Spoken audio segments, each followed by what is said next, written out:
Friday because every day is a good day to do Powernomics. And today I have an opportunity to speak with a special guest, a respected individual, somebody that you all know, and I know many of you love, Dr. Claud Anderson.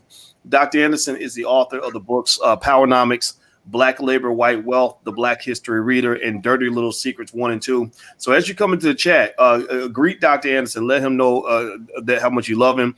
Also, on this platform, we are Black first. That means that it doesn't matter if you are male or female, you're Black first. Doesn't matter if you're light skinned or dark skinned, you're Black first. Doesn't mean you're Democrat or Republican, you're Black first. I don't care if you're gay or straight, you're Black first. So everybody who agrees with that, put hashtag B1 in the chat. Hashtag B1 is your way to say that you are Black first. Number one, that's very important so we can have a healthy conversation and we can disagree without it becoming any kind of an issue. So hit the thumbs up button. So Dr. Anderson, I want to ask you, my friend, how you doing today? Oh, I'm doing pretty well, a little better than I have been in the past. Looks like I might survive. I know a lot of my enemies, that's sad news for them. But well, you ever heard, y'all can tell me in the chat if y'all know this song. I don't know if you ever heard Dr. Anderson. There was a song by the rapper 50 Cent. And it said, many men wish death upon me, the blood in my dog, and I can't see. I'm trying to be what I'm destined to be. And then he says the N word. He says, they're trying to take my life away. I put a hole in a blah, blah, for messing with me. So Dr. Anderson is the new 50 Cent, the original 50 Cent, the original gangster. That's what you're going to be today. You are the OG. And so anybody praying on Dr. Anderson's not doing well, your prayers will not be answered anytime soon. So I'm really glad you're here. I'm glad you're doing well. Well, thank you very much, and that's awfully kind of you. And but I know you're always very complimentary and supportive. So I just take that and just sprinkle myself with it all over. Well, we're here for you, and I know everybody loves you. And so let's jump in. Instead of y'all sitting here listening to me badly quote 50 Cent lyrics.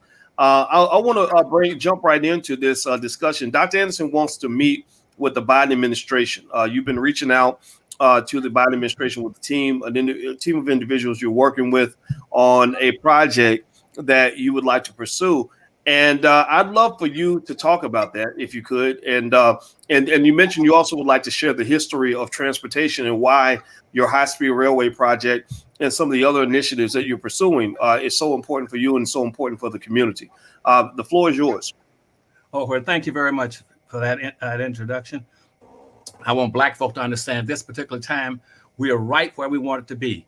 And that is we get now on board, and we should be presenting the new high-speed rail system to Blacks across the country this weekend in press releases as well as media presentations through radio all across the country.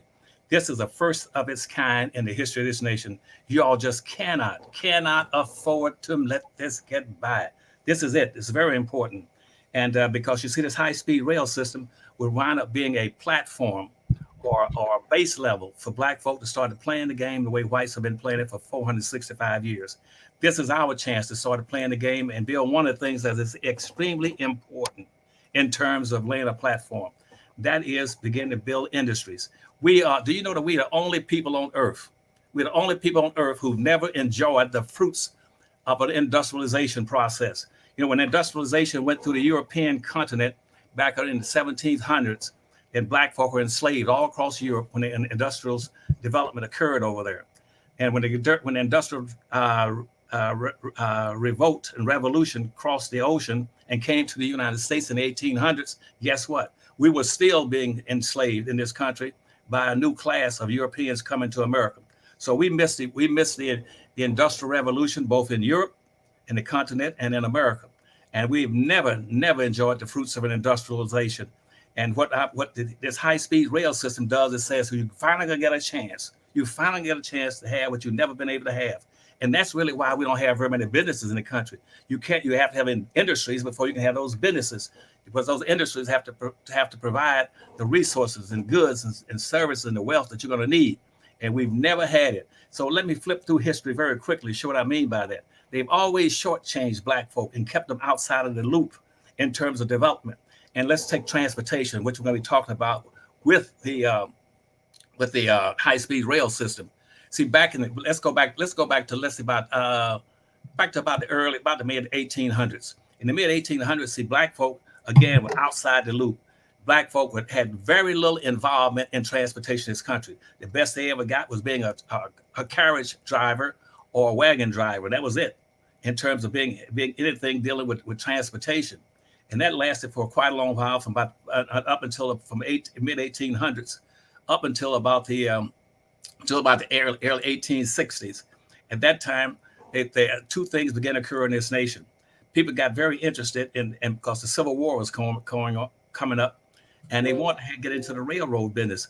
So you had various individuals who had a lot of wealth in this country, a lot of wealth, like the Vanderbilts and the Rockefellers and the J.P. Morgans, and they'd gotten all their money now because they were wealthy. And to build a railroad is extremely, extremely expensive.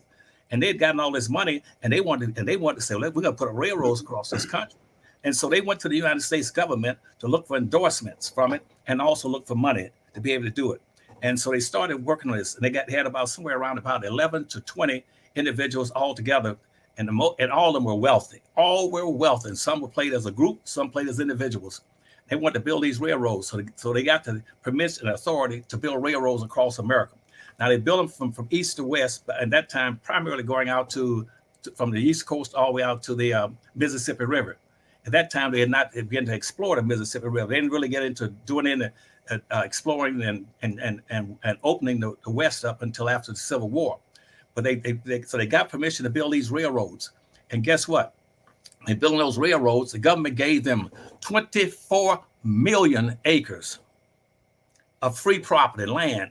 They gave all those rich white folks who were going to build those railroads.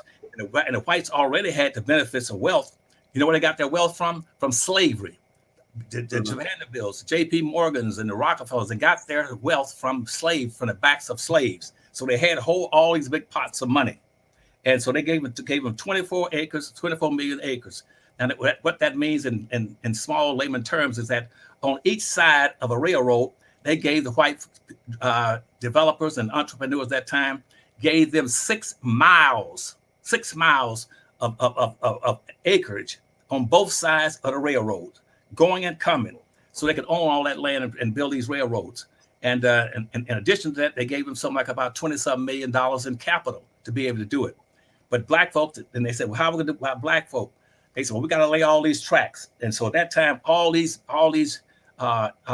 railroad land developers, they turned around and bought slaves. They had slaves. You know what they want slaves for? Not only can we use the money off of your back, but we also want you to lay the tracks across this country. You're going to lay the tracks. But see, these are the kind of things the white's not going to give you credit for, and I got to mention to you. You'll never know about it. To black folk were driving and laying the rails across America and laying the rods, and also the labor in what we call the engine room at that time. So they had blacks up in the front there serving as engineers, which means, you know why? Because it was very hot and smoky and dirty. And so those blacks were using, at that time, they were running these engines off of coal and wood. And it was extremely dusty and hot. And so they used them for that. But most importantly, they used them for laying the tracks and the rails. But they were, again, unpaid labor. And they built those tracks across the country. But then they say, well, we're not going to put any tracks in the South. We're going to put them only up north and on the East Coast. You know why? Because the South then was a hotbed of slavery. Because you see, in all those southern states like South Carolina, North Carolina, Alabama, Mississippi, Louisiana, and over into Texas, those states had about almost a 50% black population. They weren't going to run any tracks through that. So that's why you don't have any railroad lines running through the South of any significance. It's all on the East Coast and running out to the West. And after the Civil War, they ran them from the West out to California. And so they started laying these tracks. But pretty soon they laying so many tracks and using up so many blacks and killing blacks. This was back killing the work, except for one exception. There's a black called John Henry. You may have heard about him. John Henry, the slave driver, the spike driving man. That was a real man, real black man. He was a big, strong, burly man. And we still have a song that's very popular called John Henry Was a Steel Driving Man. And so black folk were the people that were laying the tracks and also doing the hard work of our railroads. But then they started killing so many blacks, and at the same time, all these blacks were being killed working these railroads. Guess what was happening? They discovered gold in California. Then all of a sudden, Asians began to pour into the country, and they gave Asians what black folk had never gotten. Black folk were still enslaved, but Asians poured into the country. Chinese and Japanese poured into California, and what they demanded citizenship over black folk. They demanded to be over black folk. And so consequently, the whites then that were running these railroads, they paid these Chinese to be labor. That wasn't slave labor. That was cheap labor. Chinese got paid to work the railroads. Blacks got nothing. And the blacks was dying. And John Henry put out a song about him. John Henry was a slave driving man. Shebang, shebang. And so finally, they got these railroads laid. Black folk, the only thing black folk could get then in terms of work was, again, to work as engines, throwing wood and coal into the engines. And so that was a platform but black folk, no black folk could invest, no black folk could own anything in transportation at that point in time. And that went on throughout most of all the way through the Civil War. But by the 1880s, another thing began to pop up. All of a sudden, we needed blacks, and whites were also still in conflict, but whites then wanted to come up with something else called buses. They wanted buses. And so they began to start working on bringing buses automobiles and buses. And so the first automobile that came into the country, black folk might not have been educated, but they weren't dumb and stupid. They weren't stupid. They even though they've been denied an education, they were gratuitously given ignorance by whites in the society. And so then they said, well, we got to have some other form of transportation other than the railroads. And so guess what? A black man came up with an idea to build the first automobile in this country. They had a few automobiles that popped up over in Europe. But so the first automobile was not Henry Ford, what they're telling you about. It was not Henry Ford. It was a black guy. And C.R. Patterson. That was who built the first. And what he did, he just simply used those carriages and those wagons that were popular in that time, where the black folk were driving, with a driver in carriages. He made his first cars look almost like carriages, but they were single automobiles, and they came up called the Patterson automobiles, and they were very, very well built, very strong and powerful cars, and they did very well from about 1873. We put out his first automobiles in 1873 in Ohio, and he was doing very well. And but again, he was up against major opposition and racism in that time. And so by the turn of the century, guess what happened? Henry Ford jumped into it. Now, Henry Ford then jumped up to it and sort of killed off blacks in that form of transportation. He jumped into it because Henry Ford came up with something that was new. He came up with capital that again, that slave made for having black slaves. He had more money and wealth than the Pattersons did. But the Patterson automobiles you might still find a few of them in museums around the country.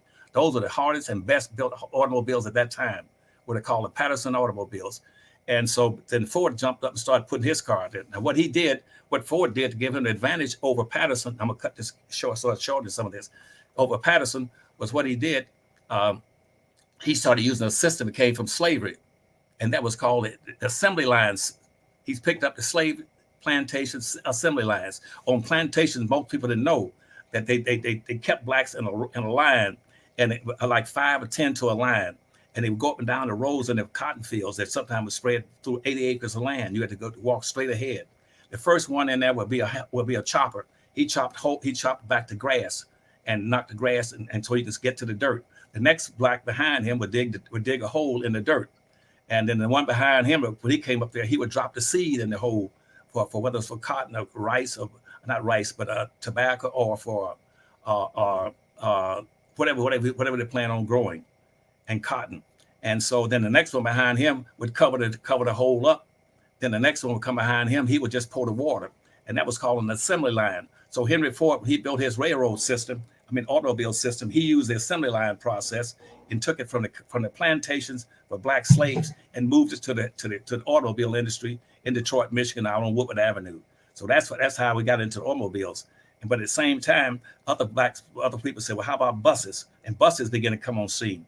And black folks then were denied because Patterson was put out of business in about 1920 when Ford put his automobiles on the streets and called it T-Model Ford.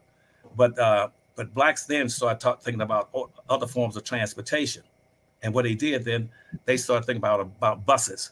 And at the same time in the 1920s, as the railroads then were beginning to drop down, and blacks were still trying to figure out how to get good jobs on them. And most of the jobs blacks had up until that time were being engineers in terms of working the engines and feeding the fires and with coal and wood. And the others became porters. They became railroad porters at best. And blacks were dominating the industry that were fights set up for railroads by being the porters and that was one of the best jobs you could get at that time, was being a porter, because you made the most in tips. And so by the 1920s, blacks began to organize and try to set up an organization of union workers. And that was A. Philip Randolph came up and said, let me try to organize these black, so they became porters and worked for the railroads. And a big crisis developed, and the president had to finally intervene to stop these blacks from boycotting and shutting down the railroads. But while they were doing that, then the buses began to come on the scene. So we've got to have buses, some other alternative form of transportation. And so black folk were shut out of that industry and out of the automobile industry. But in the train system, they never could get past just being porters, moving baggage, working around the engines. And when white folks started riding the damn trains, white folk rode the trains where? They didn't ride it up front, because from the engine on the train, where the blacks were shoveling the coal and the woods and hot and burning, it was smoky, dusty, and dark. And so what they did, the first train car in a train would always be for black folk. So when black folk could ride a train, they could have to sit up front right there where all the smoke and dust and dirt was. And the further you get back on the train where it was cool, that's where all the whites were. And the last train that we called the caboose, that was for the owners of the train. So the train system started weakening in this country. They started getting to the buses. And then black folk didn't get a chance to get into this stuff. But now blacks got a chance. This is our chance. And what the Powernomics Corporation now is oversighting is to have a black high-speed rail system in the United States, not going through the north, not going to the west, but going through the old black cotton belt, starting from South Carolina and running all the way across the U.S., all the way over to Texas, and with 5 major stops. Those major stops might be starting out along the highway, close to Highway 95, going down the East Coast and close to Augusta, Georgia, and around South Carolina there. That track is going to be running at 250 to 300 miles an hour, taking black and white riders from the East Coast to Texas. It'll make 5 stops. The first stop will be in Atlanta, Georgia, and we're going to build depots and buildings, hotels, and places where blacks can get access to all kinds of jobs on the tracks, building land the tracks. But this time they're going to be paid, or being construction workers, or whatever they're going to be. And when they get to those depots, those 5 depots will be set up in 5 stops. The first stop will be in Atlanta, Georgia. The next one will be in Birmingham, Alabama. The next one will be in Jackson, Mississippi. The next one will be in Shreveport, Louisiana. And the last one will be in Dallas, Texas. And black folk would have a chance to get these contracts and get all these jobs and opportunities to ride those high-speed rail systems. And we're moving at 250 miles an hour to 300 miles an hour. And we're going to take our riders across the country in luxurious seatings and high-speed rails with dining cars and food and service and everything else. When they stop at those depots, they can get off and either get hotels or rental cars, or they can go buy souvenirs or whatever they want to buy from local shops, confection stands down there. So all this is being set up for you now, and it's being overseen and watched out for black folks. Powernomics is the Powernomics source. We're the political arm. We're the point of the spear for making sure this project gets done. Now the Riley, the Riley situation, they'll be the people that are going to be taking care of you. They're going to be pushing all this and building it. It's going to take about 5 or 6 years to get this whole thing built. And so what we want you to do is be prepared. You can either look for jobs, or for ridership, or for shipping cargo, or just simply being a passenger. And that would be going to be setting up after we get two things we need. We need your help right now. That's why I'm giving you all this information. That we're going to be, for the first time in history, Blacks going to be in the first place on a high-speed rail system. We got high-speed rail systems going across, rail trains running across Europe. We got them in Asia, but we don't have them in America. This will be the first time, and we'll have one in this country, and it's going to be Black-based and Black-motivated. And we're going to have bipartisan ownership in some of it, but Blacks are going to be the predominant owners in it. And as I go across the country, you're going to be guaranteed that you're going to get chances for jobs and a partnership, and also and a chance to be proud of having a high-speed rail system that belongs to Black folk. It's going to be vertically ordered. Once we build these, we're going to build hotels around those stops in those 5 cities I just mentioned to you. We're going to have restaurants and cafe, and there are all other kind of good things going on.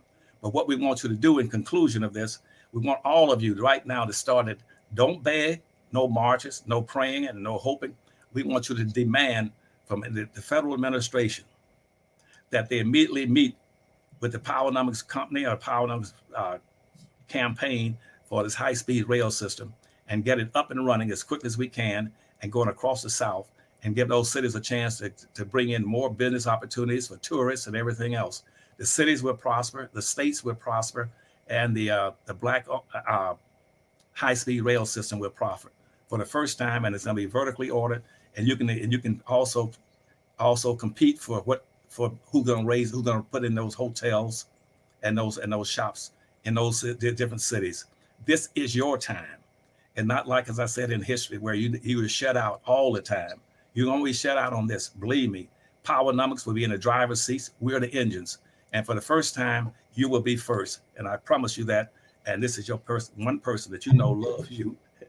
I know, and I love some of the people just because you are the weakest people on earth. And everybody denies you and everything. But they always think my people are fools. You know, we're going to use them. We'll use their labor. We'll take over all the systems. Why is that important? Because whites know right now, whoever owns the industry, whoever owns the systems, the transportation systems, the communication system, the food systems, who owns the system has the power. And that's who's going to either enslave you or Jim Crow segregate you. Whoever owns those things, for the first time, you got a chance to own something that they don't have right now.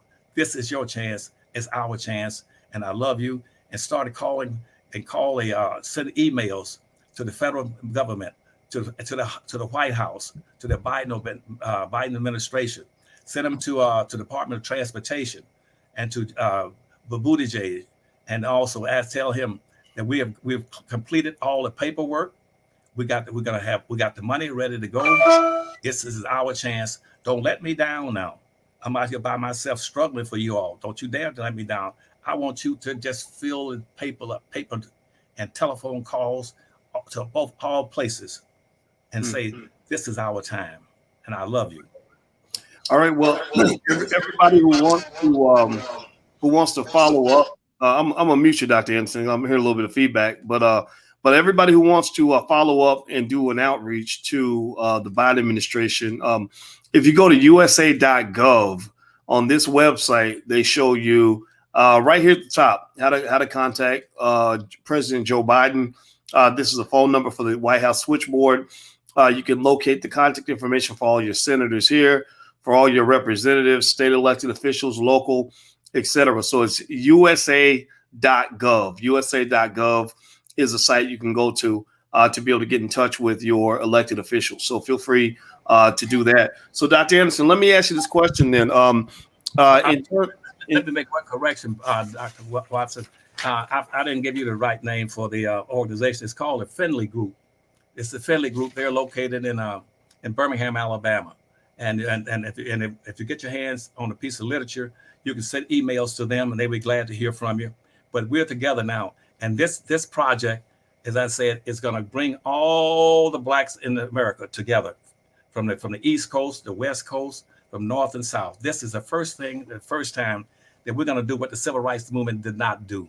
We're going to bring you together, talking about how we're going to acquire money and some personal pride for people that for 465 years never owned anything of significance and presently own 0.01%. There's nothing in this country that black folk own and control that's greater than 0.5%. And that's in the richest nation on the earth. This time, it's our time. We're going to get this thing up within a few months. We're going to break ground and dig a hole and start planting the tracks across America. And I would appreciate you all spending all your time telling black folk this is ours, and stay in contact with Dr. Watson, and he'll help you push this across the country. All right. And everybody, in case you just came in, we're speaking with Dr. Claud Anderson. Dr. Anderson is the author of the books Powernomics, Black Labor, White Wealth, The Black History Reader, and Dirty Little Secrets. His website, if you haven't got these books for your children, you should. His website is powernomics.com. That's powernomics.com. Also, if you could take 1 second real quick, we're building Black-owned media here, and we can really use your help. So if you could hit the thumbs up button right now, hit that share button right now, share this to your social media. Just take the link and share it, and then type a yes in the chat once you've done something. Once you hit the thumbs up button, shared it, or whatever it is you can do, we really appreciate that, because we're trying to grow Black media, and we really need everybody's help in getting this done, because we don't have billions of dollars like everybody else. We're working with what we got. We're promoting Black intelligence. Now, in terms of contacting your government officials, USA.gov is a good place to go. Also, if Dr. Anderson, if somebody wants to reach out to the Powernomics Corporation to help out on some other level, is there a way? Can they just go to the website? Is that powernomics.com? Yes, they can go to powernomics.com, and there they can buy the 5 books that covers all this stuff. That's the Powernomics pack. Once they go to the website, they can order that 5-book pack. And for Black folk right now, I got about 7 major projects that'll be coming up. And if these projects become materializes, you will never have to worry about racism anymore, because now racism is based on who owns and controls the wealth and the resources. You're going to start owning and controlling wealth and resources. I assure you that. And if you want to get some direct questions to the Finley group, let me give you a number I had here for them. And telephone, if you want to record it, telephone number is I got one here. If you want me to, yeah. Could you read the number off to him? Yeah, actually, you know what I'm gonna do? Because I know a lot of people reach out and they want to reach out to you and contact you and stuff like that. And unfortunately, my team doesn't have the capacity to take all the queries that come in. But I have the Finley Group press release right here. And I'm going to post this and email this out. If you sign up at allblackeconomics.com, get on our email list, I'm going to send out this press release. But here's the phone number right here at the top. I'm going to try to zoom in on it so everybody can see it real clear. Let me flip around here. Let me see if I can scoot this over. So the phone number is 205-856-3022. That's 205-856-3022. And the email is, say it again. P.O. Box. Could you give them that P.O. Box too? Yes. P.O. Box 61147, Birmingham, Alabama 35261. And the email is info@finleygroup.com, but group is spelled GRP.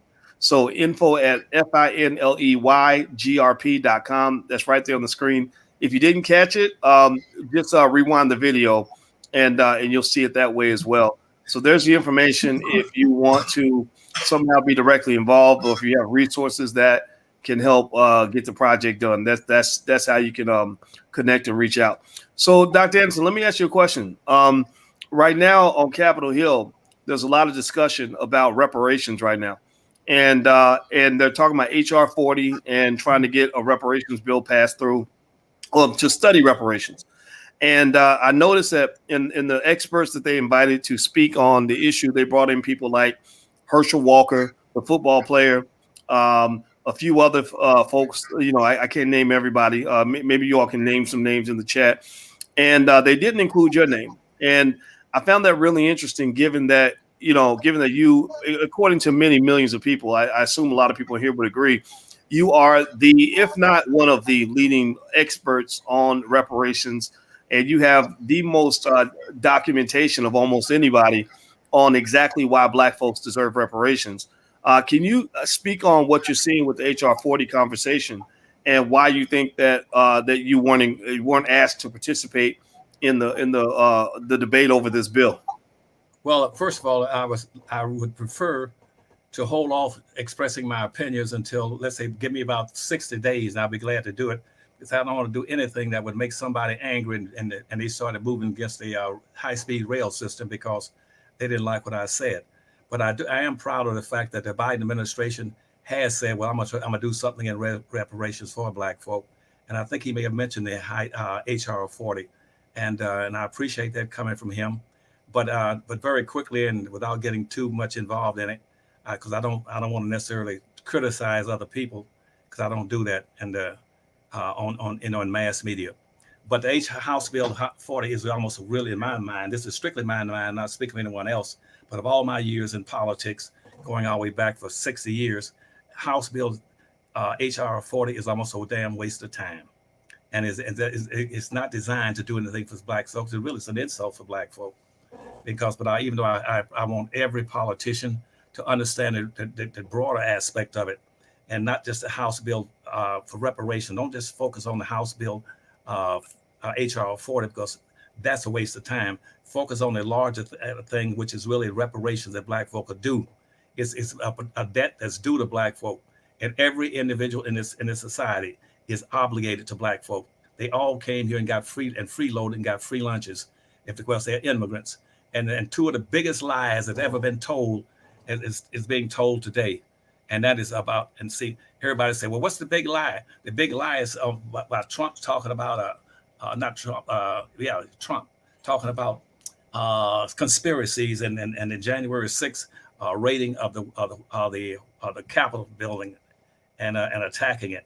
That's not the biggest lie. Yes, Trump may have issued 4,000 lies in over a 5-year period, but that's not the big lie. The two big lies is this. The biggest lie ever, the two biggest lies ever told in the entire United States here they are. The biggest lies ever told was not what you hear about Trump. The biggest lies ever told was that, first of all, that this is an immigrant nation and everybody here are immigrants. That's a lie. Black folk are not immigrants. Black folk, they keep calling Black folk immigrants, but that's called throw boo-boo on everybody, and that way you don't have to do it. You don't have to do anything for anybody. Blacks are not immigrants, and they keep placing blacks and making blacks equal to these immigrants coming into the country. So there will be no justification for doing anything specifically for the native Black Americans. Native Black Americans are not immigrants. They never been immigrants, because once they put on those slave ships coming to America, they were stripped. They were de-Africanized. Everything dealing with Africa was stripped out of them, not only on the ships, but also what they call a seasoning process. And once they got into the Caribbean or into lower in the South Carolina, they were put into a seasoning process where everything relating to Africa was stripped out of them. They know nothing about Africa. They haven't got any relatives, cousins. They don't get Christmas cards and greetings, New Year greeting from Africa. They know nothing. They are called, their real name should be Native Black Americans. They were here before 99% of all the other people, immigrants, ever came to this country. They're the oldest people in this country. Since 99% of all the blacks in this country are the direct descendants of slaves, that makes them the oldest population in this country. So you tell a lie when you say this is a country of immigrants, and the blacks are no different from anybody else, and we're going to treat them like an immigrant. They are not immigrants, and treat them like that is an insult and disservice to them. That's the first part of it. The second part of it is that Black folk in this country is due reparations, because everybody in here has advantaged themselves off of Black folk. Black folk have never enslaved anybody, but all these people coming in the country now, their ancestors have been at war with this country. Every ethnic group in this country had their home country, the mother country, has been at war with America. The only people in this country whose ancestors or mother country was never at war with America, that is Black people. Black people are the most patriotic people in this country, period. Not those people coming from the South that are running over the Capitol, climbing up the walls in the Capitol. Those people who call themselves patriots, they're not patriots. Those are the first terrorists in America. They've tried 3 times to take over this country. Black folk are the most patriotic people. The only people in this country who fought in every war on behalf of this country and whose mother country never went to war with this country are Black people. That's it. That's very special. And the second part of the biggest lie is being told every day, that promotes racism. That the silent, most deadly form of racism is this: is black people that participate in this one. Is that you keep saying that this is a nation of people came here for equal opportunity, and therefore everybody has contributed equally to the development of this nation. That is the second biggest lie that's ever been told. And it's being told every day in your schools, in your political arenas, and all over the country, saying we're a nation of immigrants and everybody has contributed equally to the development of this nation. That's a lie. The only people that contributed and never got benefited from it are black people. And then the worst thing you can do is give it a pretense that somehow that everybody has contributed equally for those immigrants coming into the country. It's black people that built the country. They were the economic engines that drove the development of this nation. They are the people that built the roads, the connects, the roads, the highways, the dirt streets, everything. They cleared the land of rocks, bears, snakes. They're the ones that planted the crops.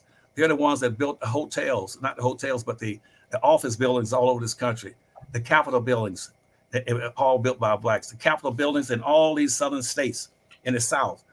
And those buildings were built by black people. Black people built the roads. They built the canals. So what I'm saying is that that's the second biggest lie that's told. But every day your politicians would go out and buy into that lie by saying, we're all equal. We're all equal and we're together. Black folk have never been together with whites. Black folk were in the fields picking and being worked to death before they got to be 40 years of age. The people, whites weren't out there. White women were out there. White women says we are equal to blacks. No, you are not. You co-own, co-control, co-influence, and inherited 100% of everything the white man did. If you got a problem about sexualism and something that the white man's doing that's against women, you go home and get that guy who sleeps in the same bed with you, put his feet on the same table. That's who your problem is with. It's not with black folk. And black women that keeps trying to join white women and go against their own males, they're doing a disservice to themselves, their family, and their race. And remember, this train system going through, this will be the first time that we're going to have black folk competing together. And guess what? The train is going through the old cotton belt, the black cotton belt that runs from the East Coast all the way over to Dallas, Texas. And black folk have over 4 million acres of black land down there that's going to waste right now today. No, it's not being used because nobody will let them into the agricultural system, and they don't have the wealth building tools down there, the platforms. So please understand this black rail system is going right through the old black cotton belt to give opportunities to blacks who've been denied. And hopefully, did I answer your question for you? Oh yeah, you answered it very well. And I'll remind everybody while we're here, you're listening to Dr. Claud Anderson. He's the author of the books Powernomics, Black Labor, White Wealth, The Black History Reader, and Dirty Little Secrets.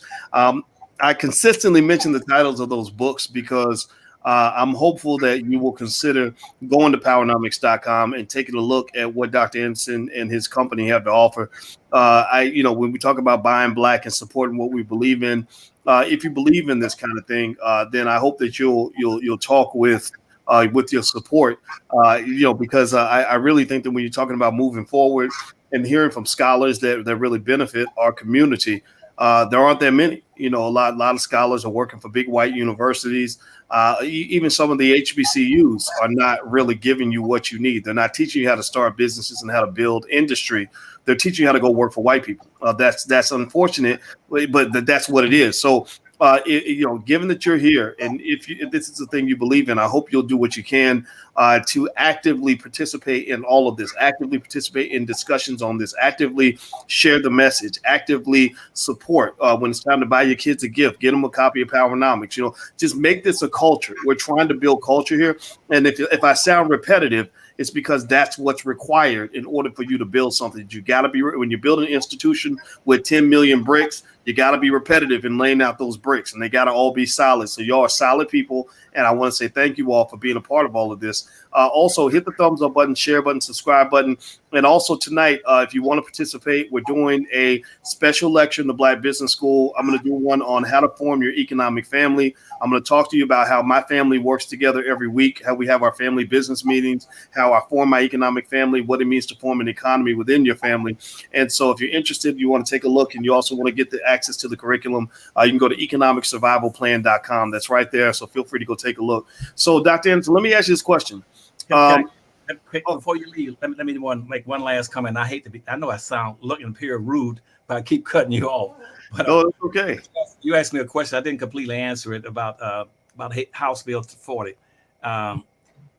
The real thing is that the House bill now is not necessary, because you see the Constitution has had it beneath every one of those laws that were passed. The 13th, 14th, the 15th Amendment, and the Civil Rights Laws of 1865 is stipulated in those documents at that time that Congress had not only the ability but an obligation to make any changes in what they were setting up for Black people in this country, and what they were entitled to and do. That was in the original documents for 13th, 14th, and 15th Amendment and the Civil Rights Laws of 1866 and 65. So they don't have to even have a plan. The second point following that is that a plan is an insult if you tell whites not right now that we want reparations, but instead of calling Anderson and say, how much money do we owe Black folk? You say, well, go, let's go study it. Let's go study and find it out. I have already written a study. The study is Black Labor, White Wealth. That's in that power pack. Wow. 5 books. That is your study. That your study is there. I tell you right now, there's no way on earth that you're going to put together a committee of 6 whites from the House of Representatives and 6 whites from politicians from the Senate and 1 from the White House, and say they're going to write a study. They're going to take 7 years to write a study. My study, the Black Labor, White Wealth, tells you everything you want to know. It's documented with timetables, and with every down to every penny, every nickel that whites were able to acquire in this country, how they got it, and who helped them get it. That's in the Black Labor book. That's one of the books. That's the base book that's in that power number packs that you can get right now by going to the Powernomics website and ordering the Powernomics pack. Now that's the second thing that it's already been done for you. You don't have to do it. You don't need a study. The third thing is that it's an insult that you're going to ask white folks right now whether or not you owe Black folk. When every study I've seen in the last 60 years, whites have shown that they have no interest in doing anything specifically for Black folk to reward them. That's why they keep using all these big, very broad, ambiguous terms, saying we take care of everybody. We talk about we're for minorities and poor folk and people of color and poor people and all this kind of stuff. That's all an excuse to get around doing something specifically in Black. That's why during slavery and when slavery broke out, there was a major study done at that point in time where in this country, 98% of all whites in the Civil War started in the 1800s. That Civil War started, that 98% of them were totally opposed to the freeing of Black slaves in America. That's a fact. Now, the second thing that's going to happen, you need to understand, is that now they were opposed to reparations or doing anything for Black folk. They would not give Black folk 40 acres and a mule. Why in the world they wouldn't give you 40 acres and a mule 150 years ago? What do you think you're going to now have a study that says to give us the trillions of dollars that Anderson could tell you that they owe you? And so no, you found out now that after 150 years, their hatred for Black folk and the opposition to giving Black folk anything has only gone down 10 points, Dr. Watkins. It's dropped from 98% where it was in 1860s. It's now down to 88%. So it dropped from 98 to 88%. So 88% of all the whites in America are still adamantly opposed to giving Black folk reparations. So that again says why you're going through that study. The next point is that you're giving away authority, power. You don't give somebody the authority. You don't go when you work for a week or 2 weeks on a job and you haven't gotten paid. You don't go to your boss and say, would you study whether or not you owe me a salary because I've been working for all these years and I've never been paid. Would you study? And nobody's that stupid. They're gonna say, no, I don't owe you a damn thing. If you're that stupid, let me enslave you. And that's what white folks say in their documents. I got books piled up that high that say where whites say the reason that they despise and hate Black folk is because Black folk are stupid. They're lazy and stupid. They're weak people. They're weak. All they want to do is march and pray, and that's all they want to do. And I keep saying, no, they're not. All Black folks are not stupid, and they're not weak. They're strong people. But that's what they say. But when you keep begging and marching and asking people that You determine whether or not you owe me, because my grandmother never got an education, and she never went to school one day, and my father only got to the third grade, and because of the laws that say a black person cannot never get an education higher than the eighth grade. Well, then you think white folk are going to confess and voluntarily give you the money and stuff? No. So what I'm saying to you is that you do yourself a disservice when you go ask the people that owe you, do you really owe me? And so, but I don't want to get into that discussion right now, because I'm just proud of the fact that we do have some white politicians in the country, a few that are very favorable to black folks getting reparations. And I think that the Biden administration is very favorable. And I know with Al Sharpton with him, he's going to make sure that they come up with something in reparations. Well, let's hope so. Let's hope so. And so I want to show you something, Dr. Anderson. Given what we were talking about with civil rights, I put this up on my Instagram. My Instagram is the Real Boyce Watkins, and here was a statement from President Biden, and it says, "Let's be clear: transgender equality is the civil rights issue of our time. There is no room for compromise when it comes to basic human rights." I'm gonna go ahead and say that a lot of the folks on my Instagram page didn't feel too comfortable with that statement. What say you, Dr. Anderson? Would you agree with that, or where do you stand on that? Well, you also simply say, what happened to the original intent?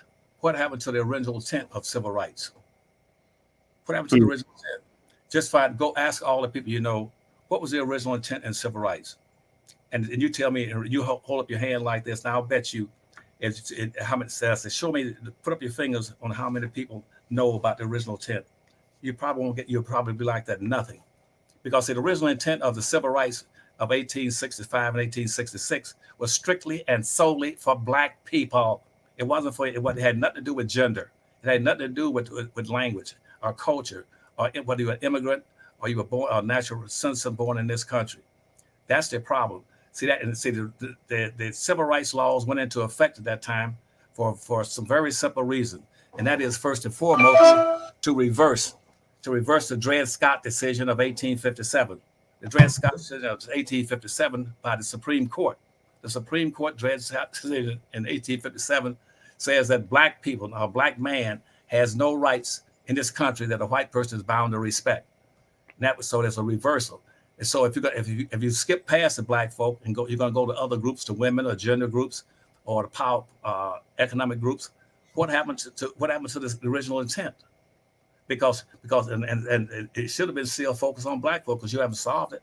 And that's what the Slaughterhouse case said in 1872, about 15 years after the Civil Rights Law was passed. It says that the Slaughterhouse case that says that the 13th, 14th, and 15th Amendment and the Civil Rights Laws was written strictly and solely for black folk that keep the white majority from going back and re-enslaving them and exploiting them, misusing them, and abusing them. That's the Dred Scott decision of 1872 by the United States Supreme Court at that time.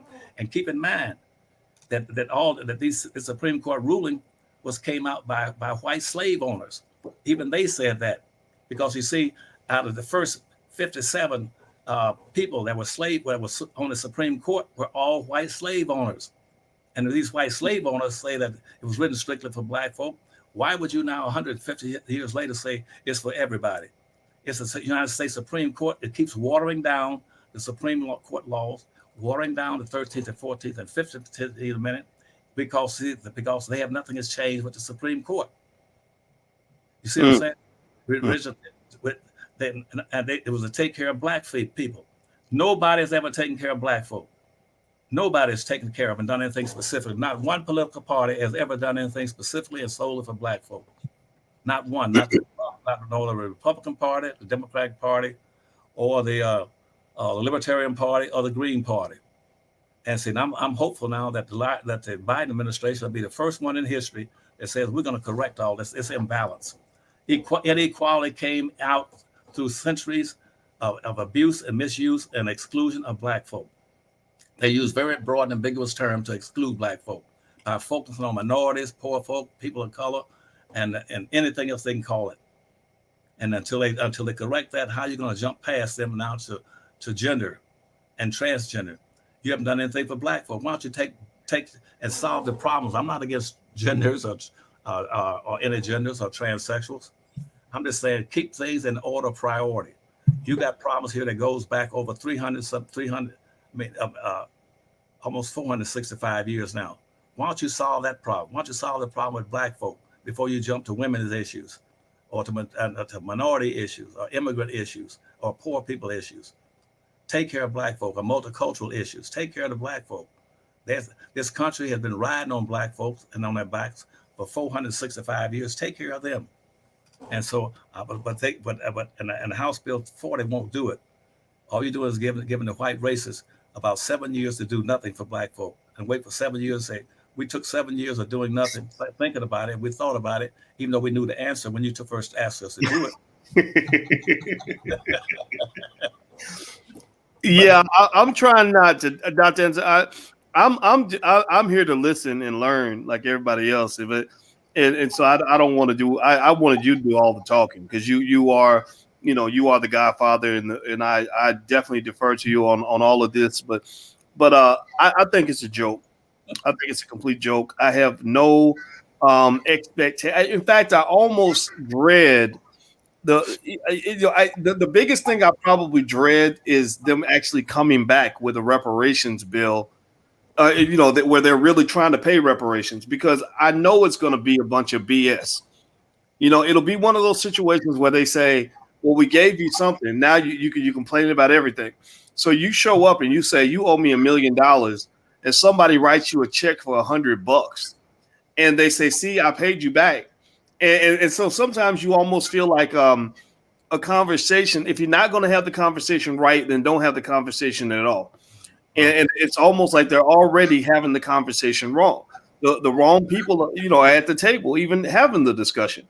What is the fear of talking to someone like yourself, who, as you mentioned, you did the study. Black Labor, White Wealth, everybody. In case y'all haven't looked at this book, Dr. Anderson does arguably one of the best displays of specific information about specific things that were specifically done that had specific monetary value when it came to the exploitation and the harm to black people. So the idea that they're saying, okay, we're going to ignore all of that and we're going to get a bunch of random people to go and start all over again, that right there tells you that they're just doing a delay tactic. It's a delay tactic, right? That way we can go another 8 years and do nothing to black folks, while we're diluting the black vote by letting lots of people, come across the board and all this other stuff. So while we're diluting the black vote, we're going to hold you off so that you don't really ask for anything, because we can say, look, we're studying it. We're thinking about it. We're trying to decide if we've ever harmed black people enough to owe them anything. And I think that is kind of crazy. Honestly, stuff like that will only work on people that are just really not intelligent at all. What are your thoughts on that, Dr. Anderson? Well, the first further along another point I'm gonna give you about House Bill 40 really, is that they've given reparations to almost every group that can conceivably be recognized right now, and that we give reparations we gave for the Marshall Plan in Germany and Europe. We gave billions and billions of dollars to them to rebuild those countries for having bombed them and torn up some of their buildings and some of their and wasted a lot of lives over there. Even though we weren't the ones that were bombing it, that was the Germans that were bombing the Europeans, not Americans. But America went out of its way to pick up the cost that the Germans should have been paying in the Marshall Plan for what Germany did to the European societies over there. Not Americans. They gave them billions of dollars. I can't remember how many billions, but it was either 7 or 8 billion. I don't know what the billion was now. It gave them money. They gave money to Japan. We had a point four program where we did bomb Japan, Nagasaki and Yokohama. We bombed them in Tokyo. But guess what? We bombed them and we gave them the point four program. Again, billions of dollars to resuscitate Japan. We gave money to reparations to Jews who came over here, moved to America because they were poor. Just because they were poor coming to America, we gave them millions and millions of dollars to help them. We gave money to the Puerto Ricans after we went to war with the Puerto Ricans and took over the islands, we gave them reparations. We gave reparations to the Cubans when we fought to take over Cuba and to control Cuba. The United States gave them reparations. And coming out after the Civil War, when the first terrorists in America were the redneck states and the Southern Confederacy, that when they lost the war, Civil War, we gave them reparations, because you see they supposed to, but by law they supposed to have been hung and shot for being terrorists in this nation and selling the nation out and having killed almost 200-some million. I mean, almost 200-some thousand people. See, the South should have been punished for that, and the leaders were supposed to be hung. But not only we didn't hang them, but we gave them reparations. You know what we did? We gave them back all the land that they had owned before the Civil War. They got back every acre of land. And in addition to that, the Congress had passed a law called the Freedmen Bureau. And in that Freedmen Bureau, they put some money in there for black people, for clothes, food, and stuff, because they were the only people that denied 40 acres of the mule and weapons or tools, or anything else. They were starving to death when they set them free. The whites in the 1860s gave almost 5 million blacks free and didn't give them a nickel or a dime. But see, all the whites who had been into what we call contracted labor, they were on 7-year contracts. They got paid. They got land, they got animals, they got tools, they got weapons, and they got money. But see, black folk didn't get anything. But see, any white that was in servitude, they got paid. Blacks got nothing. And so consequently, blacks were ill-equipped to go out there and support and do anything. And so right now, they said, well, we said we got to study for black folk. Here's my main point. Never in this country has this country ever said they could not help other people and give them reparations unless they did a study. They didn't do any studies with the Marshall Plan. They didn't do any studies with the 4-point plan for the Japanese. They didn't do a study on giving and raping and robbing the freedmen banks to give all the land and the money back to the Confederates in the South after the war was over. They did not do a study to give money and stuff to the Puerto Ricans and to the Cubans. They never have required a study to give back reparations until now. The question in your mind should be, wait a minute, what kind of equity is this? Where you mistreat and exploit, misuse, abuse, subordinate a specific group of people for 465 years, and now you're going to need a study saying, did we do all that? That makes no sense at all. And for anybody who wants, but I do, again, as I said, I do compliment the administration. They do something for black folk. I hope they certainly do, because I'm very supportive of everybody. Everybody owes black folk. These immigrants coming to the country, I think every immigrant should be paying at least about $1,000 into a special fund for black folk for reparations in this country. Every immigrant coming to this country should not be admitted to, should not be able to come to this country and get first-class citizenship and get a green card without putting money into some kind of a deposit for money for rebuilding black communities in this country. All these black communities that have been raped and robbed since the civil rights days back in the 1960s, and when they burned out most of these cities and drained them of their resources. Blacks should be getting reparations for what happened in this city just since the civil rights movement. But they didn't do it. What they did, they went in 1964. They had President then Johnson come up with a thing called the Opportunity Act, and saying that we'll give something to black folk under the guise of civil rights, and that would be for black folk. Then immediately all the women rushed over to the United States Congress and begged them to take the focus off of black folk and put it on women. And so women, that's where you got the Title IX from. They took the focus off of black folk and put it on white women. That's the same thing the white women did in 1868 when black folk are going to be freed. And when they're going to write the Emancipation Proclamation, again, when all that was being done, they'd already gone and said that white women said, don't set all these blacks free, and we're not free because we want the right to vote. They had everything else but the right to vote. And they had it indirectly. All you have to do is own land. White women couldn't vote. Most white women couldn't vote because they didn't own any land.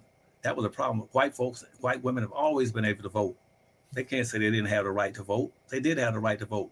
But to be able to right to vote, to exercise it, you have to have You had to own land. And that's why nobody denied them. That's why in the 19th Amendment came and said, okay, this is the first time you can be able to vote without owning land. But that's why. But they said, well, we didn't have the right to vote. Yes, you did. You've always had the right to vote. You need to own land. Your husband and your boyfriend own all the land. White folks got 2 billion, BILLION. They got 2 billion acres of free land in the United States. Starting off with George Washington and Thomas Jefferson, and that's where all the land went. Whites got all the land from Maine all the way to San Diego, California. They still got it today. They own and control 99% of everything. Blacks own and control less than 1/2 or 1% of anything in this country that has any value. That's why right now this rail system is the most important thing that's ever been brought up and put on the table for Black folk. And I'm sure that the Biden administration will find it helpful for them to improve the infrastructure. And I know they'll probably help. And I'm sure they will. So I want Black folk to put the pressure on them, though, and tell them, you damn better do something for Black folk, and quit trying to put us last behind everybody else and pretend that somehow we are happy, because we damn sure not. All right. Well, I want to tell everybody, first of all, I'm talking to Dr. Claud Anderson from Powernomics.com. He's the author of the books Black Labor, White Wealth, Powernomics, The Black History Reader, and Dirty Little Secrets 1 and 2. That's his website right there. It's on the screen. Hit the thumbs up button. Please hit the thumbs up, share, subscribe button.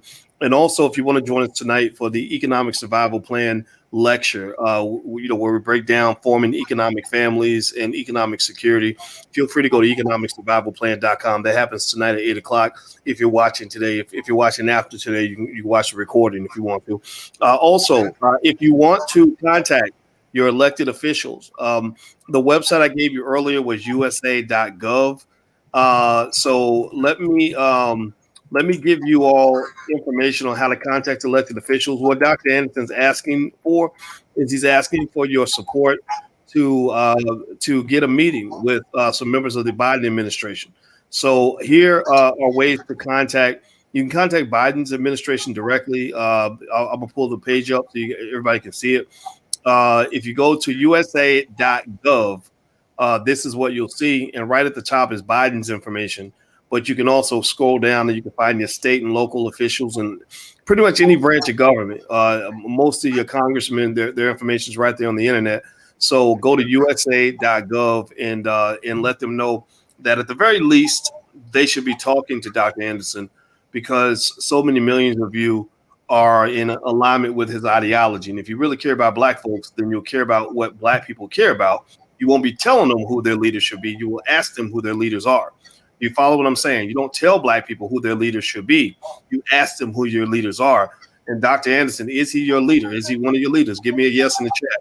I don't need to be your leader. He's one of my leaders. So is he your leader? If you put yes in the chat, then that means they should be asking you who your leaders are, not telling you who your leaders are going to be. So Dr. Anderson, I'll let you get the last word before we head on out of here. Any final thoughts about where we go from here and what to look forward to? Well, first thing, and also be concerned, right now there's a bill going to a request going to the United States Supreme Court, where Asian immigrants are filing a lawsuit against that race being used in admission to major universities. Now they're just coming into the country and saying we're opposed to giving Black folks preferential treatment to go into to university settings. And I would see in what I would do the reverse of what most Blacks are going to do. They're going to say, well, we need to keep getting race as an indicator of deprivation and the benign neglect, and allow them to have a few points over people coming into the university system. I would say no. Let's just go back. Let's just go back to the original intent. You go back now and go back to all these Black universities and colleges in the United States and started funding them in equitable fashions. Give them the same money and resources and access to everything that these major white colleges got and all that. Make sure that you got the best materials and the best instructors in those Black schools and across the country, and let them be competitive.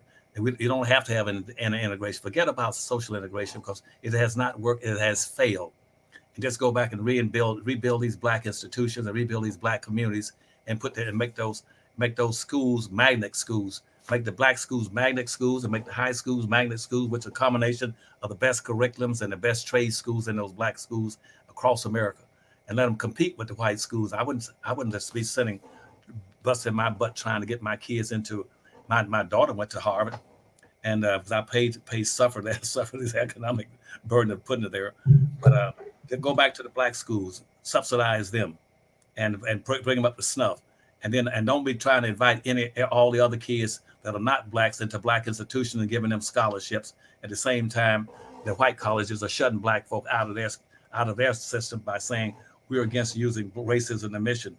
But you use race to get them into black schools, but you won't use race as a mission to get black kids into white schools. That is some dumb stuff. And I was told to, and now they're going to file a lawsuit saying blacks at Harvard and all these major big colleges should not be using race as a criteria, and that is in violation of the 13th Amendment, the 14th Amendment, the 15th Amendment. Now remember those three amendments and the civil rights laws of 1865 and 1866. Those were specifically for black folk. Though the 13th and 14th and 15th Amendment and the civil rights laws constitutes an affirmative action plan for blacks. Whites had their first affirmative action plan. That was amendment in the Constitution. The Constitution, from Amendments 1 through 12, was the first affirmative action plan in the United States that was strictly for whites or anybody who can classify as whites. And all these immigrants come to the country. 99% of them are classified as whites. And they're confusing race with religion and with culture and with language. And they get by saying, when they use, we're against race, but what they're doing is using those terms about culture, language, and religion to make them equal to black folk. That has nothing to do with race. Racism is a competitive relationship between whites and blacks. That's all. It's not had nothing to do with Asians or Chinese or Arabs or anybody else. All right. Well, you know what? Looks like we have had a great day today, and I hope everybody will take a second and let Dr. Anderson know how much you appreciate him. Just say something in the chat. Let them know how much you love them, because we have to celebrate our heroes and show our love in every way that we can. We don't ask for permission around here.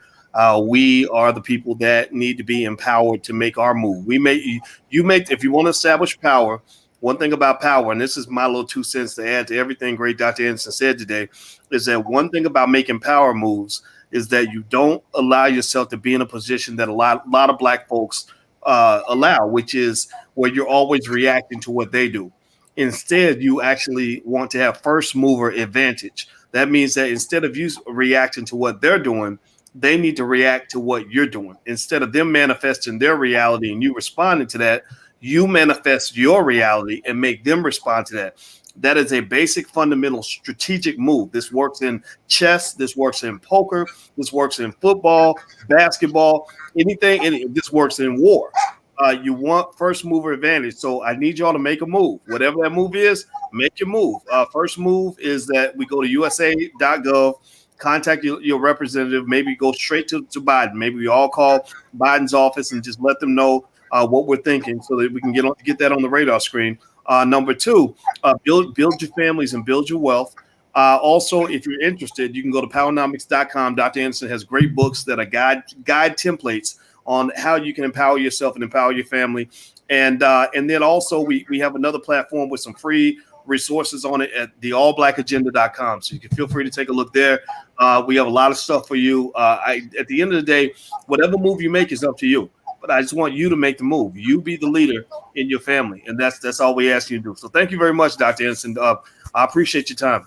Okay. Now, Dr. Barton, do you think most of your audience and your students are gonna respond positively to this first chance and last chance for us to own and control an industry? Because we're gonna link this rail system with all other forms of transportation, where we're gonna go in those depots in those southern black cities.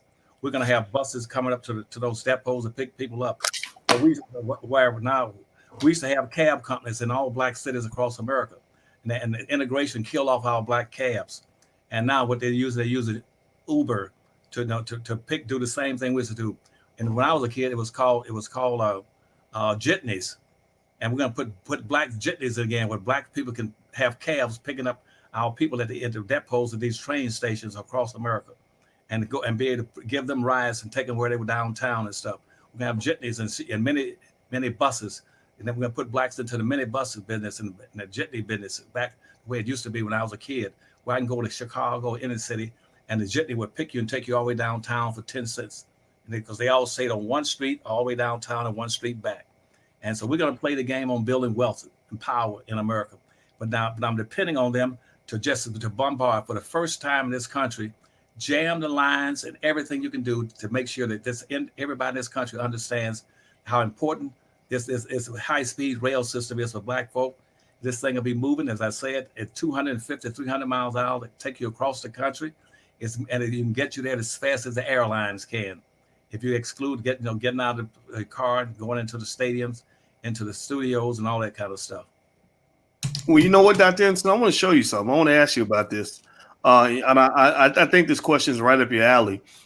This is the image I put on my Instagram. My Instagram is The Real Boyce Watkins, if anybody wants to follow there. And this shows a neighborhood in Detroit called Black Bottom. And it shows before and then it shows after, where you got a bunch of freeways, a bunch of expressways that are going through Black Bottom. Whereas before, it was this prosperous neighborhood that they claimed. The Detroit Urban League reported that within Black Bottom and Paradise Valley, there were over 300 Black-owned businesses, which included physicians, barbershops, hair salons, hotels, drugstores, and more. In one of the most controversial episodes of mass gentrification in Detroit history, the virtually all-white city government bulldozed Black Bottom, the beloved ancestral home of many of Detroit's African Americans. It was done in the name of slum clearance. And they said Black Bottom was a residence for a lot of prominent Black folks. That a lot of great things happened here before it was taken down. Can you talk a little bit about that? I mean, are you familiar with the Black Bottom story, Dr. Anderson?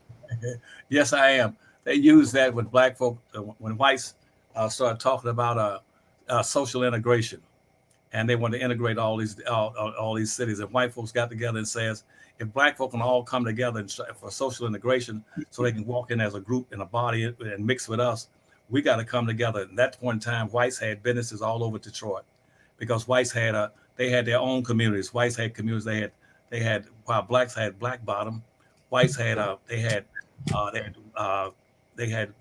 Corktown, Pole Town, Hockey Town, Greek Town, Asian Town, Chinatown, and they were having their businesses, and they said, well, blacks come in here, we don't want blacks to mix with blacks. We got to get away from these Black folk and use some broad terms. And so they took the Highway Act of 1956 that Eisenhower had enacted and said, let's build expressways outside of Detroit, because the boundary of Detroit then was 8 Mile Road. And so they said, we're going to go to 8 Mile Road and develop the areas out in the wooded areas there, and build homes and suburbs out there. There was no such thing as a suburb in Detroit, Michigan at that time. And all whites were forced to live with Black folk and these various little communities. But they said they wanted some way to get away from Black folk.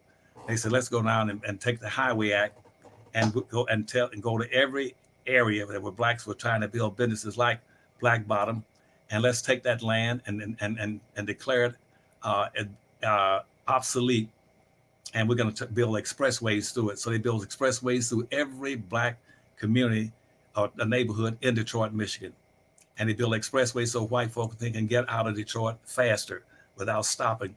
They could come in Detroit and make a living off of taking the money out of Black folks' pockets, and then get on the expressway and get back to the suburbs. Then later on, after about 15 years, they moved it. Then after 1967, after the riots, they moved the suburbs out further and started calling them exurbs. They were even further out, and then when they built those suburbs, they moved all the businesses and the factories and the industries, Ford Motor Car Company, Chrysler, and all the cottage industries, moved them out to the suburbs. So the blacks had no businesses. And they said that way we move all these businesses out of Detroit and close down and run an expressway through every Black neighborhood. Black folk cannot survive in Detroit, and we'll blame Black folk for having to destroy the city. And so they blamed Detroit. Then they said they won't have a tax base, but we're going to move the banks out, or they'll build factories. Everything will go out to the suburbs where whites are going to live. And we build malls out there so blacks have to bring their money out there and give it to us. And that way they impoverish themselves because they can't practice group economics and group politics in Detroit. And we do that in every city. The whites killed off Detroit and all these other Black cities. even Atlanta, Georgia, what it used to be called Sweet Albany. That's where all the blacks in the country would go down to Atlanta to enjoy themselves in Atlantic City, Atlanta, Georgia. But then they built an expressway right through Sweet Albany. So now you go in there, you see an expressway and a couple of raggedy buildings. They did it in every city, Atlantic Beach, New Jersey. They did it every city. You find it, if you want to find out where blacks used to live in these urban areas, go find the expressways, and you'll find that the black people's old residence is either under the expressway, over the expressway, or beside it, or it's going right through it. Wow. Well, you know what? What I'm really thinking about here, Dr. Anderson, on this is, it seems to me that this should be included in the reparations conversation. It seems that when you're talking about paying black folks reparations, there's a lot more than slavery to talk about. A lot of things happened after slavery. I mean, I'm looking at some pictures here of Black Bottom as you were talking, and it almost makes you cry, because you see just what was there and what was taken away and what would have been passed down to us. What kind of wealth would have been provided from all these businesses, some of which would have become multi-billion dollar companies. And I think that it seems to me that if you're talking about, if you're trying to have a serious reparations conversation, you got to talk about some of the things that were done to black folks in the 100-some years after slavery was over. I mean, this is a tragedy. This is an absolute tragedy. But you're absolutely right. They did the same thing in my hometown in Winston-Salem, North Carolina, when I grew up there. See, at that time we had the only black bus lines, and I was going to tell you about the bus lines.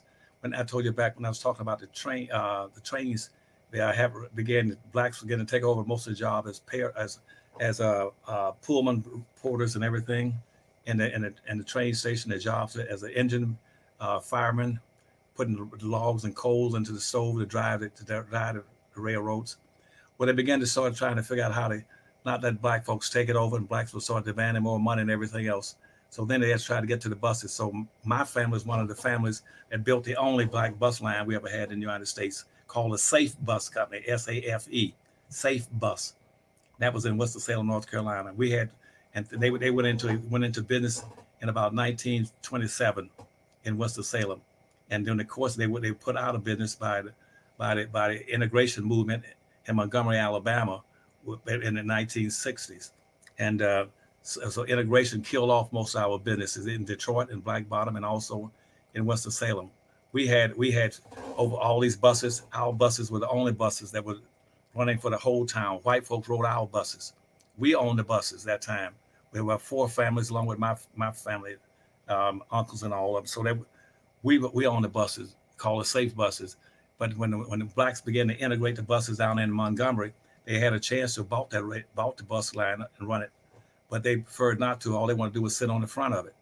And once they were able to sit on the front of it, that movement came up to North Carolina, and blacks in North Carolina said, we want to ride on the front of the white buses, just like Rosa Parks and other blacks in Alabama.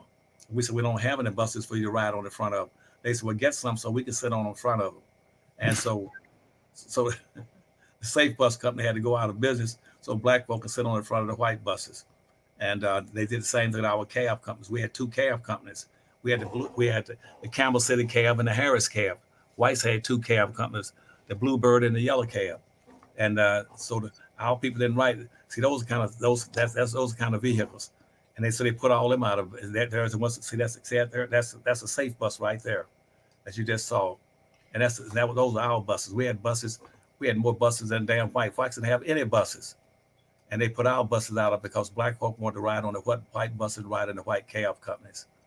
And that killed us off. They all did the same thing with the black movie theaters. We had 2 black movie theaters in every black city in the United States, at Lincoln and Lafayette. And so our movie theater had to go out of business because they didn't want to go to our theaters anymore. They wanted to go to white theaters. And the whites had 3 theaters in Winston-Salem. They had the Forsyth, they had the State, they had the Carolina theaters. So integration just tore us to pieces.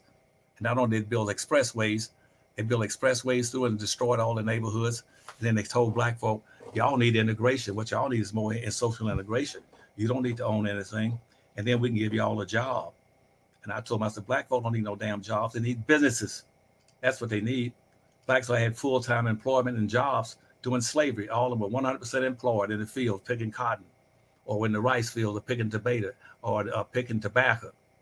But see, most of your leaders, they don't understand all this history. So consequently, they're not going to come up with the right ideas because they're not old enough, wasn't around when all these things were going on.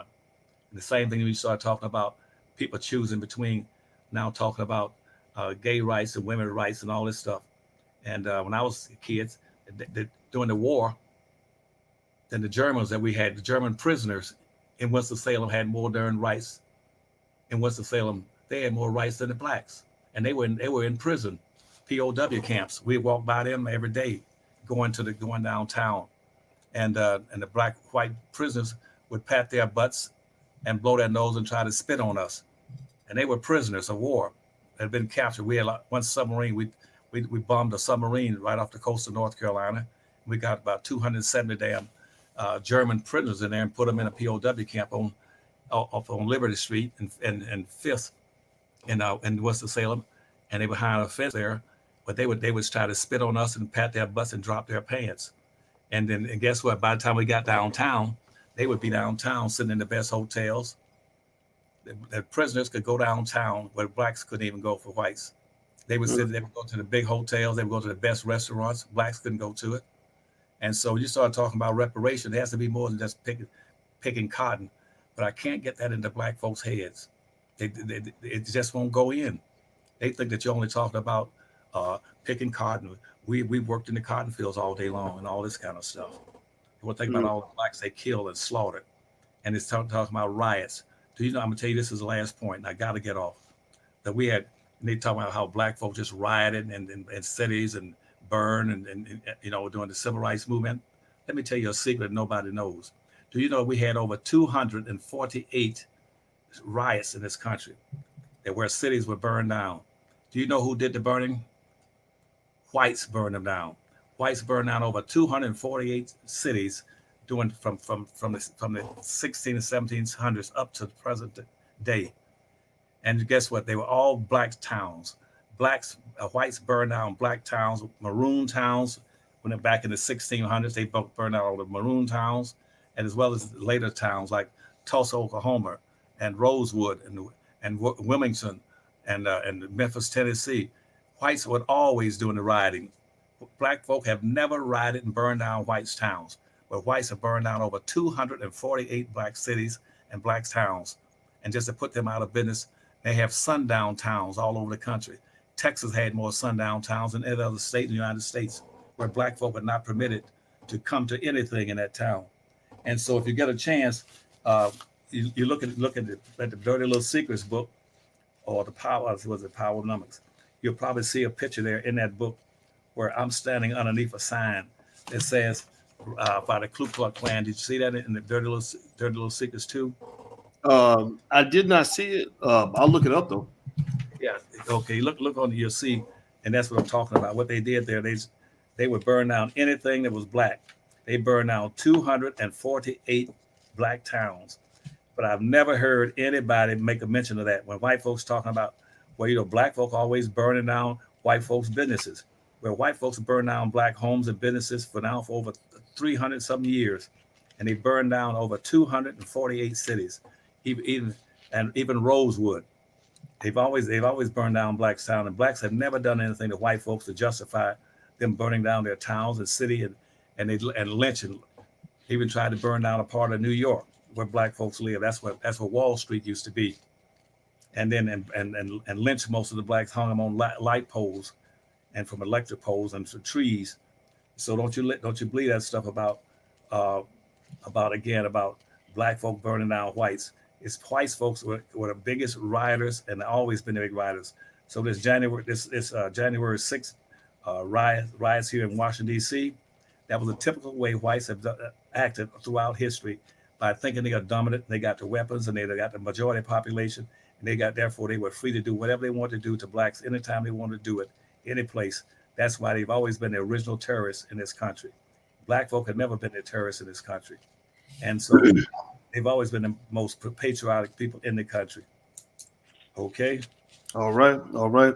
Well, there we go. So there it is, everybody.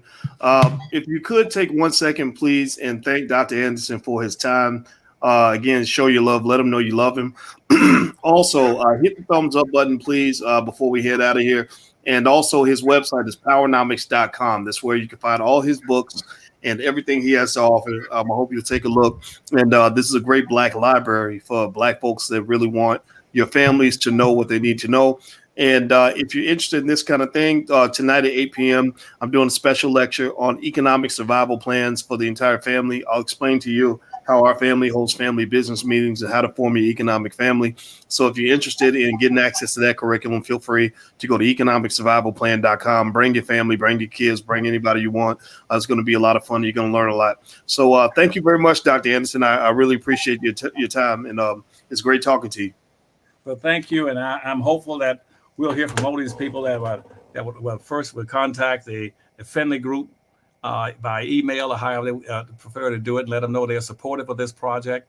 And because we got to put enough pressure on Washington and the Department of Transportation, let them know that we want this thing authorized as quickly as possible, so we get this line built for all these different business opportunities and employment opportunities in the cotton black belt that runs across the South for Black folk. That is critically important. And secondly, I'm gonna go down and go to my wife's place and check and see how many of them buy the books, powernomics.com, and because all this information is in those books.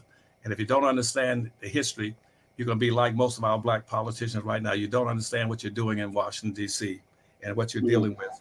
So I thank you. And again, I'll look to talk to you next week, buddy. Okay. And take care and give me a call when you feel up to it.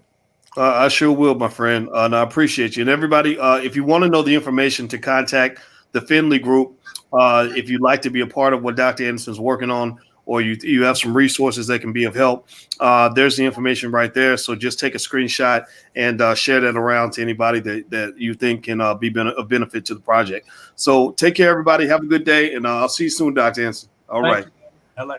See you soon. Bye-bye. Bye-bye.